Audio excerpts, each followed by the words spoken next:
This is IGN. An entertaining spy story thrusts a guy in a chair type into the middle of the action. This is your IGN review of The Amateur by Eric Goldman. The Amateur offers a clever spin on a classic globe-trotting thriller thanks to its title character.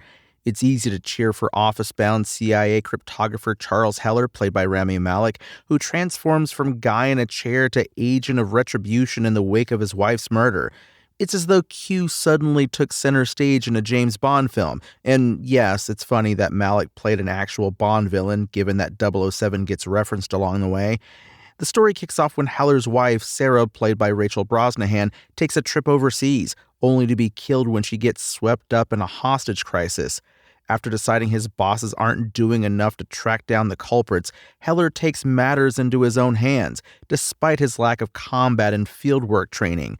To work from a different secret agent reference point, he's MacGyver with a vengeance, relying on ingenuity, intelligence, and resourcefulness to avenge Sarah's death, rather than conventionally violent means. Commendably, The Amateur doesn't rush through Heller's transformation into a skilled killer. When he tries to use a gun, he's a terrible shot. Even his most darkly clever plans have a notable learning curve, and we see him make some big mistakes early on.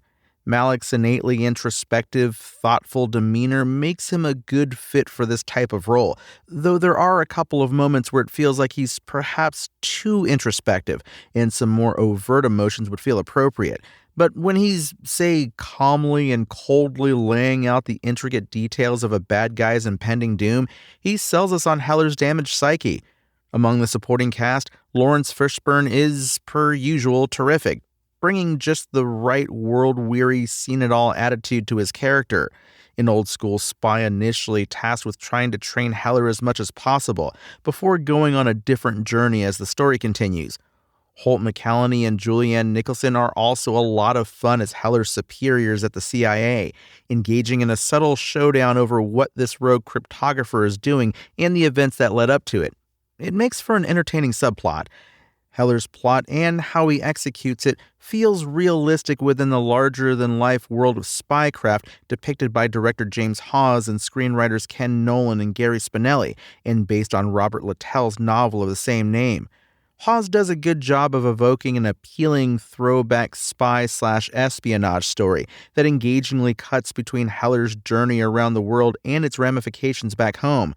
Nolan and Spinelli, meanwhile, take the spine of Littell's story and effectively update it for modern times, complete with the use of spy technology that wasn't possible at the start of the Cold War's final decade. Their conclusion doesn't quite hit the mark, but on a whole, The Amateur is a well-told tale of what happens when you push a spy's tech-savvy support too far. The Amateur feels like a welcome variation on the kind of guy-on-the-run espionage movies we got regularly back in the 90s. It mixes the throwback feel of an old-school spy story with an engaging scenario about a tech-savvy CIA analyst thrust into the field for decidedly dark reasons. The direction and a strong cast help sell this vibe and make for an entertaining time, even if it comes to a less than satisfying conclusion. The Amateur's IGN score? 7 out of 10. Thanks for listening to IGN. My name is Tony Jackson, and for the latest updates on The Amateur, visit us at IGN.com. SpokenLayer.